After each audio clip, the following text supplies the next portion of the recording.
Hey everybody, how you doing? Happy All Hallows Eve. Whoa! I actually have a crazy story to tell you, okay? Last night I ran into this vampire and... Wait a second. What's that behind me? Oh my god! It's a floating shopping list! Oh, wait a second. It's not a floating shopping list. It's a ghost! Oh! Actually, I do need to save this shopping list. Milk, eggs, and trash bags. I actually do need milk, eggs, and trash bags. I'm gonna save that for later. Thank you, ghost. Okay. It's the spooky season, so you know what that means, right? That's right. We're gonna talk about the scariest subject in all of One Piece. The government! Woo! Commentary! Okay.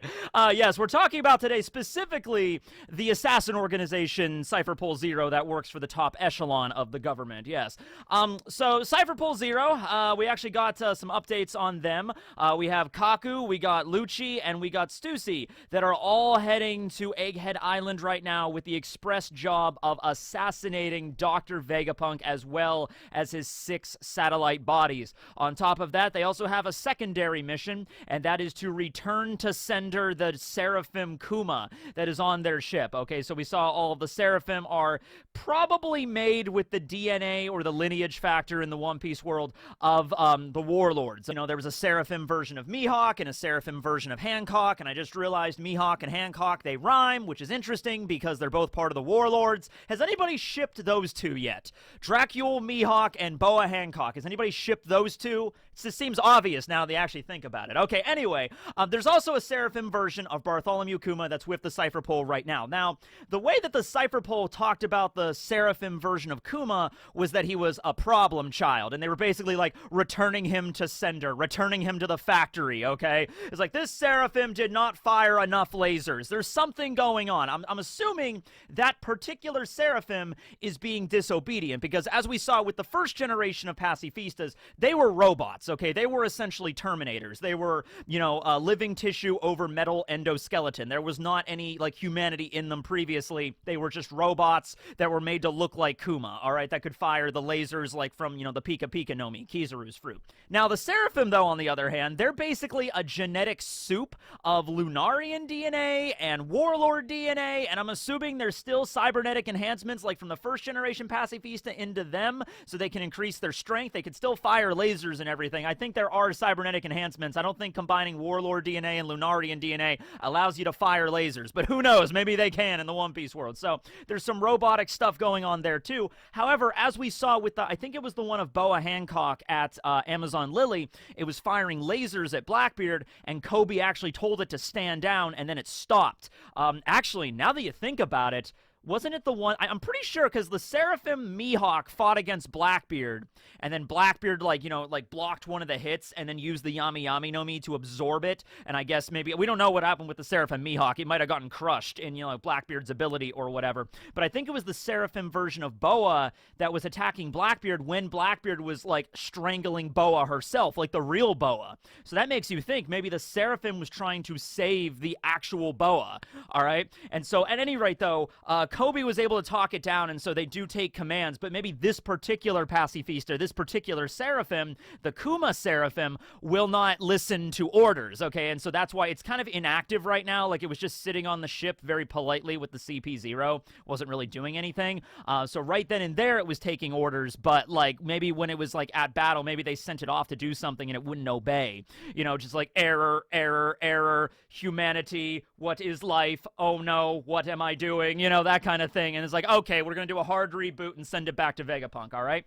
Now, the whole assassination thing, many people have brought this up and like, why would the government want to assassinate Vegapunk? He makes all the cool toys for them. He made an army of robots and Sea Prism boats and Sea Prism weaponry, I would assume. I mean, a lot of the Sea Prism weaponry we probably see that the Marines used was probably developed by Vegapunk. He makes artificial devil fruits, which Well, the technology of which actually got into the wrong hands, into Caesar clowns, and then he developed the smiles, which were then used to make the gifters on Kaido's crew, which were actually directly opposed to the Marines. Okay, this might actually make a little bit more sense now on why the government would want to exterminate Vegapunk, okay? Like, let's just start from that example. Like, yeah, Vegapunk makes a lot of really cool stuff in the world, but that technology directly led, like, without Vegapunk paving the way for artificial devil fruit technology, Caesar would have never been able to develop the sad, which Doflamingo would have never been able to cultivate into the smile fruits, which Kaido might have never been able to purchase, which means gifters would have never existed, and the Beast Pirates would not have been as strong as they were,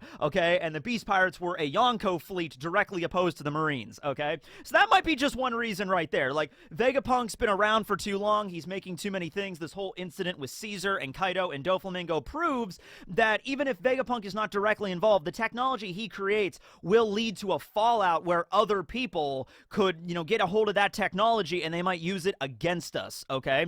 So let's not overshoot that. Now, I don't think Caesar is a brilliant chemist, but I don't know if Caesar would have been able to develop the smiles on his own if he did not work for Vegapunk first, and he saw Vegapunk develop, like, the first artificial devil fruit, which was Momonosuke's dragon fruit, okay?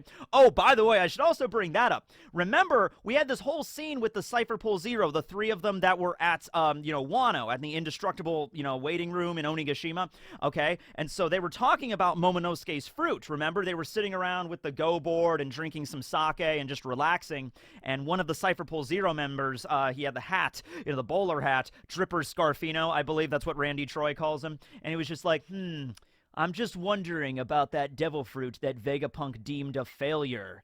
If that would ever get into the wrong hands, we would be in trouble. And then another member of the Cypher Pole Zero was like, yeah, but it was, like, left on Punk Hazard, and Punk Hazard blew up, so it's probably gone. It's like, yeah, I hope so.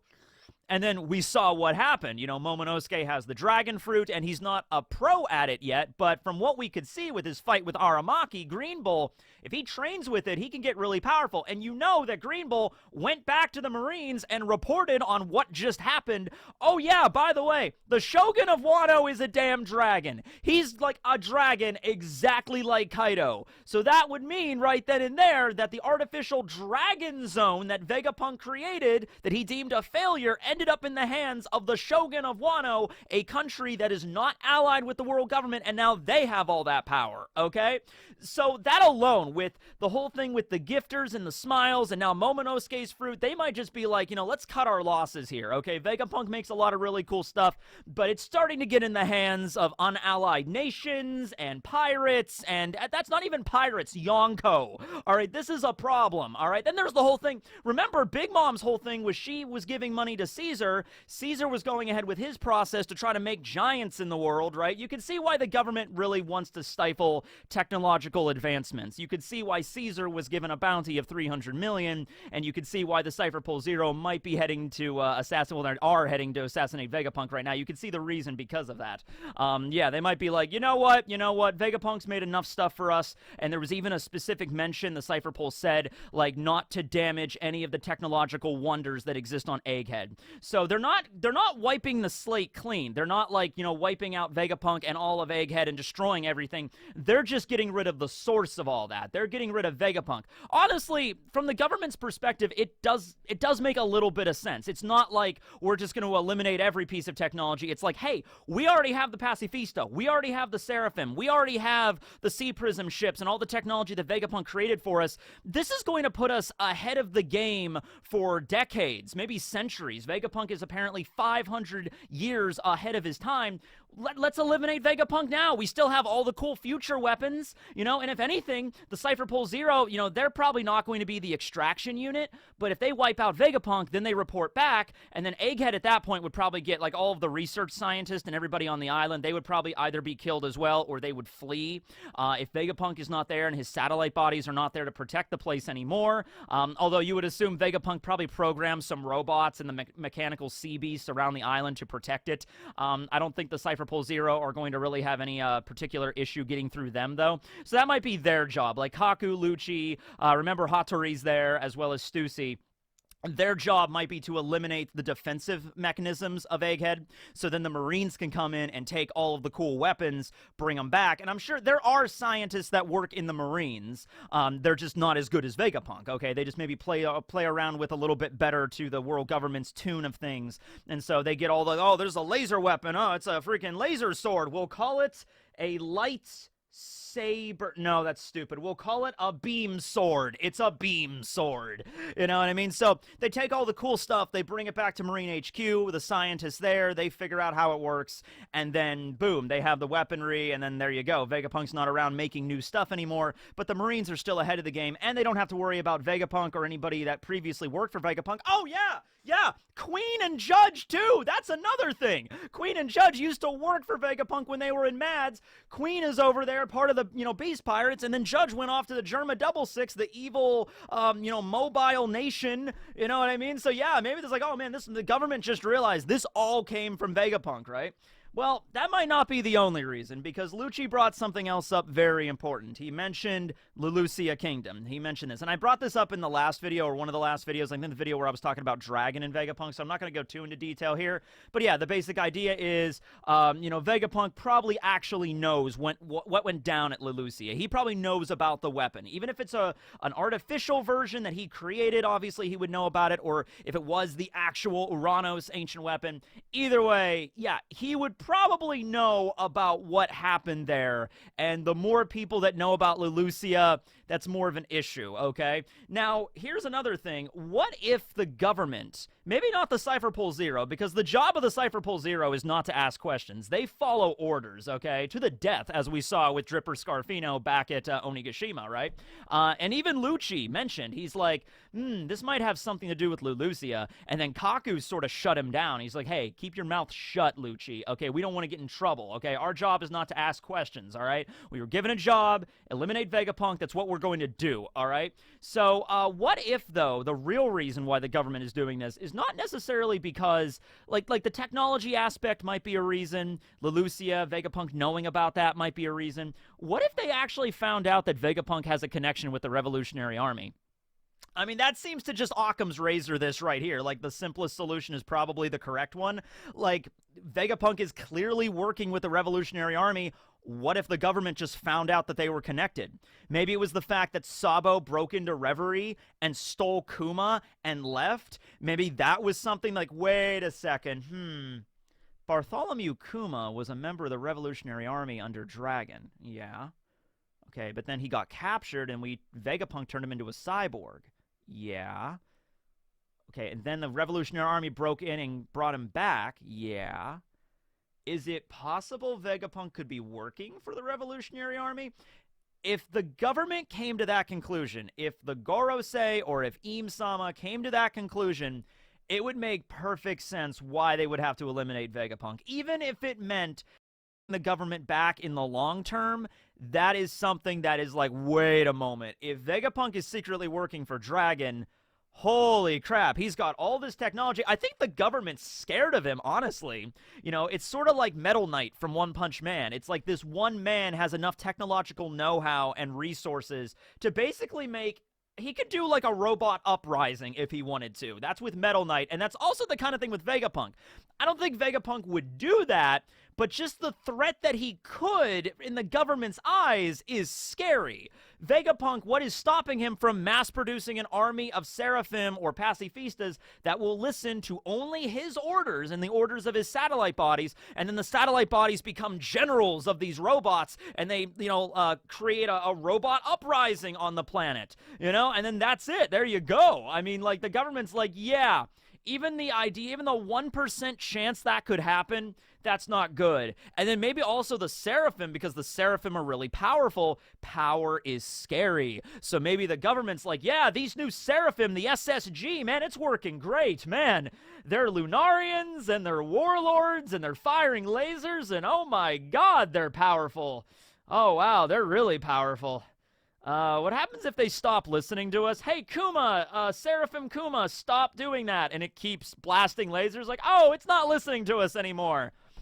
This isn't good. This is kind of like a hint that Vegapunk sort of holds all the cards here, okay? So it's like, I think this guy might be more trouble than he's worth. I mean, he made us a lot of really cool tech over the years, but I think it's time we punched his time clock, if you know what that means. Wink, wink. Okay, yeah, so that's why they're sending the Cypher Pole Zero. I haven't talked specifically about the Cypher Pole Zero that are going there. I mean, I'm really interested in this. I'm interested in seeing Lucci and Luffy meeting again. Not to say that Luffy might be the one to beat him, but this is a new thing in the One Piece story, and it's also indicative of us getting into the final saga, Luffy running into somebody that was already a major enemy that he's going to directly fight. Now, this has happened before in Impel Down when Luffy met Crocodile. Luffy even kind of fought Crocodile very, very briefly at Marineford, you know, when Crocodile was going to go attack Whitebeard and Luffy, you know, dipped himself in water, and then he kicked Crocodile, and Crocodile had the moment where he's like, Straw Hat Luffy knows my weaknesses all too well.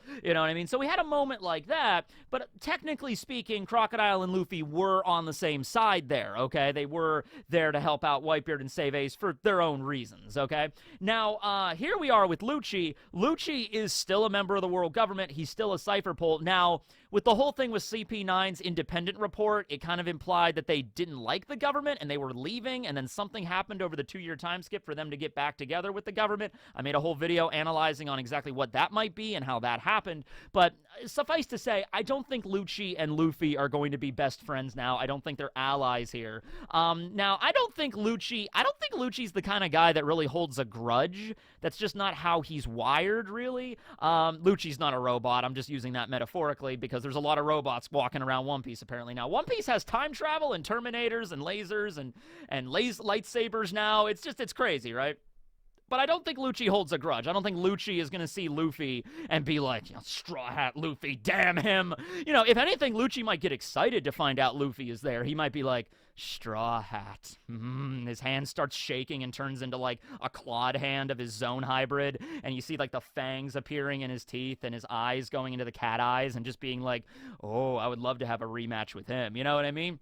Because Lucci's very bloodthirsty kind of guy. He likes like a really good like all-out battle just because of his feral nature, of his like carnivorous zone, which he's probably awakened since the time skip. He knows hockey now. I would like to see Luffy and Lucci fight again, but I would not want to see Luffy defeat Lucci again. I guess Bellamy too. That also happened, but because Bellamy was an antagonist during the Jaya arc, and then Luffy fought him again at Dressrosa and ended him the same way. So that's the thing though.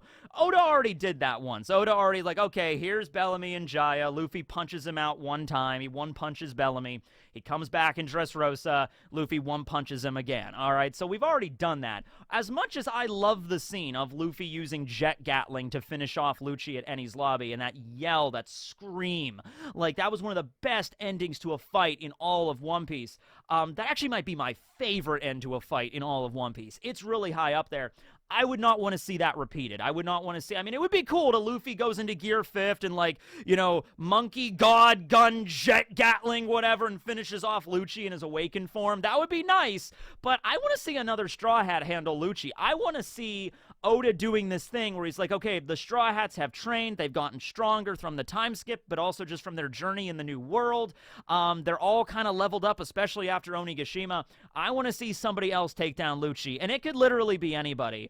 I mean, Zoro, Jinbei, Sanji, they could also do it, but I don't even want to see them take down Lucci. I want to see, like, Frankie take down Lucci, or at least Kaku, you know? I want to see, like, Nami taking on Stussy, whatever, how you pronounce her name. I want to see something like that. I want to see the other Strats, because we already know Luffy, Jinbei, Sanji, Zoro, they're wicked powerful. They're well and beyond, okay? So I'm not saying they have to do it one-on-one. Maybe Nami and Robin can team up. Maybe we could do the old Usopp Chopper combo that they did before at Alabasta against Mr. 4 and Miss Merry Christmas. Maybe we could see that again, okay?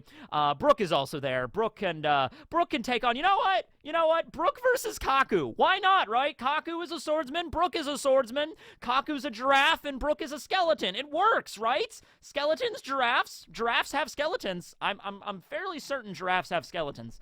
I never did giraffe facts for animal facts, so I actually don't know 100%, but I have it on good word that giraffes do in fact have a skeleton. Okay, so there we are. I mean, like, it would be fun. It would be cool to see these matchups here and also showcase just how the Straw Hats have grown since, you know, Enies Lobby. And the CP0 has gotten stronger too. They're not like the same level that they were before. But, you know, I think they can handle it. Maybe Lucci fights against Luffy very briefly. Lucci gets wounded slightly. Even if you want to do that, even if you want to do like, oh yeah, Luffy fought against Lucci, weakened him a bit, and then Frankie finishes him off. You know what?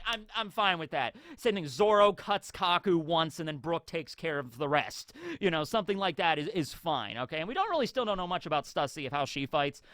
She has, like, you know, the Shigan she used at Totland, at the Tea Party. You know, she has all the basic Rokushiki, but we just haven't seen her really fight powerfully, okay? Also, we have the satellite bodies, which are probably going to get involved here. It might be a situation there. I even said that before. It would be cool if maybe, like, you have the satellite bodies team up with the Straw Hats to face off against Cypher Pole Zero. So in this situation, let's say it would be Kaku versus Brook, but also, like, Atlas is in there too, or, you know, Pythagoras, or Lilith, or one of the other Vegapunk bodies we haven't met yet, or something like that. Oh, by the way, the sixth body used to be called the Yoke. I believe the actual name of the sixth body is York, as in, like, New York City. There you go. So that means the sixth body is probably Cone, from Bleach, because Cone is the king of New York. You see where I'm going with that anyway. So, yeah, we still have to meet the other satellite bodies, but, you know, they're probably still able to fight in their own right. I mean, Lilith seems pretty capable. Also, Atlas is, like, wrath or, like, frustration of a scientist, so she can punch things pretty powerfully. She has the photonic gloves. You know, I'm assuming Shaka can also fight. He's got the cool helmets, you know, which is based off of the band, what was it called? Punk Hazard? No, but Punk Hazard would be a cool name for a band. Daft Punk, that was it. Daft Punk, yeah. Also, but the helmet looks like a Kamen Rider Super Sentai Power Rangers helmet, so I'm sure Shaka can do something, right? So they team up with some of the other Straw Hats, not the super powerful Straw Hats, not the Monster Quartet, but some of the other really powerful Straw Hats, and then they fight against the CP0. If that's the case, though, who would Luffy, Zoro, Sanji, and Jinbei's main enemies be in this arc? Because even if you include the Cypher Pole, there's only 3 of them that we know that are going to the island, okay? And so, I mean, just Lucci, Kaku, and Stussy, I mean, there's 10 Straw Hats now, plus the 6 Vegapunk bodies, plus his main body, which I don't think the main body can really fight. I think the main body is just like a shriveled up old man. But that's 16 people on the Straw Hats side, potentially, maybe if the satellite bodies work with them, and then only 3 members of Cypher Pole Zero. So what if the Seraphim go rogue? That's another thing, too. Maybe Luffy has to fight the Kuma Seraphim, or the other Seraphims that are on the island. Maybe Luffy has to fight the Crocodile Seraphim. Zoro has to fight the Mihawk Seraphim. Jinbei has to fight his own Seraphim. Sanji has to fight the Moria Seraphim. Holy crap, that actually makes sense. Okay, because the Mihawk Seraphim's probably not dead. It probably made it out of Amazon Lily. It might have had to have been repaired or something like that. Okay, and also, like, that was a few weeks ago at Amazon Lily. The Seraphim might be, like, they might have the accelerated aging things because they're, like, clones. Okay, so they might be even stronger than they were at Amazon Lily. But yeah, Jinbei, there might be on his own version because they were warlords for years. You know, he's like Crocodile, they have his DNA. Jinbei, they probably have his DNA on file. I'm sure the government would issue a blood test, you know, just like any military organization does. Like when Jinbei became a warlord, they asked for a blood sample, okay? And at the time, Jinbei was probably just like, sure, whatever, your blood sample, that's just standard. But no, they actually were going to use it to extract his lineage factor, okay? So Luffy fights against Crocodile Seraphim because he already fought against him before. Zoro and Mihawk, obviously. Jinbei, obviously. The Kuma one, so the Kuma one might actually be an ally to the Straw Hats because that might actually have Kuma's original memories and stuff. That's why it's disobeying. So it's like a failed one. It's like a failed experiment. It's kind of like that episode of Doctor Who where there was a broken Dalek that was actually a good Dalek. It might be something like that. I don't know. But yeah, now I'm picturing this setup and I'm actually really excited. Meanwhile, you have Frankie, Brook, Nami, Robin, Usopp, and Chopper that all go off and fight against the Cypher Pole Zero, while Luffy, Jinbei, Zoro, and Sanji are fighting against the Seraphim of the Warlords. There you go. And then maybe the satellite bodies help out the other Straw Hats with the Cypher Pole Zero. There you go. Awesome. So yeah, that's a cool setup there. let's see here. That was pretty much all I had for the Cypher Pool Zero, why they're there to assassinate Vegapunk and stuff, and what they would do with the tech afterwards. Makes a lot of sense. So maybe they know that Vegapunk's in line with the Revolutionary Army, or maybe he knows too much about Lulusia, or maybe the Seraphims might go rogue, or maybe it's just about Kaido's Devil Fruit, and like because of that, it was just like, you know what, we can't even risk this anymore. Also, the fact that Vegapunk deemed it a failure, it was a failure in his eyes. We understand what that means now. Vegapunk thinks that pretty much all of his stuff is a failure, when in reality, even a failure in his eyes is really successful, is really dangerous, okay? So the government might be like, he said that Devil Fruit was a failure, and look at what it did to Aramaki. Aramaki's there, and he's just like, yeah, that kid, that Momonosuke, he fired a giant fire blast right through me. You know, if I didn't, you know, regrow my seed, then I would have been dead. It was like something like that. So, yeah, keep that in mind. Anyway, that's the video. Moving on to NARWHAL facts, and I think this is going to be the last episode of NARWHAL facts. You'd be surprised of, there's a lot of NARWHAL facts on the internet, but the vast majority of them are just about the tusk, as I would assume it's the most interesting part about them. Anyway, go to the intro. Narwhals, narwhals, swimming in the ocean, pretty big and pretty wide, and beat a polar bear in a fight. Narwhal. All right, so let's do the last installment of NARWHAL facts here today. First and foremost, they are listed as a least concern animal on the endangered species list. However, in Canada, they do have a special classification, which is special concern, okay? And I think it's just more for the fact of such a limited area where they live.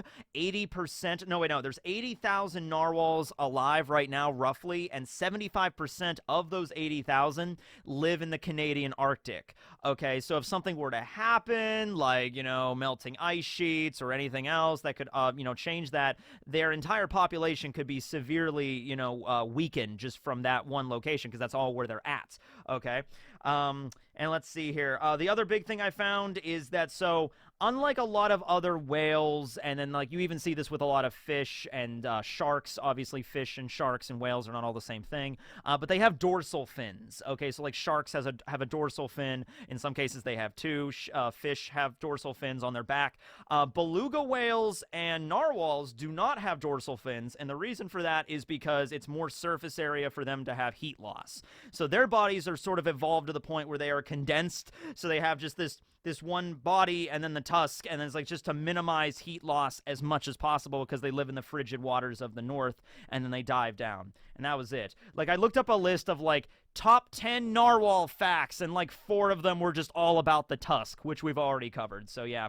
Anyway, hope you guys enjoyed the video. That was narwhal facts. Kind of installment, but it was a worthy one. Moving now on to the letter O, which will be octopus facts. Octopi facts. I could go for some pie. I'm gonna go have some octopi. I'll be back.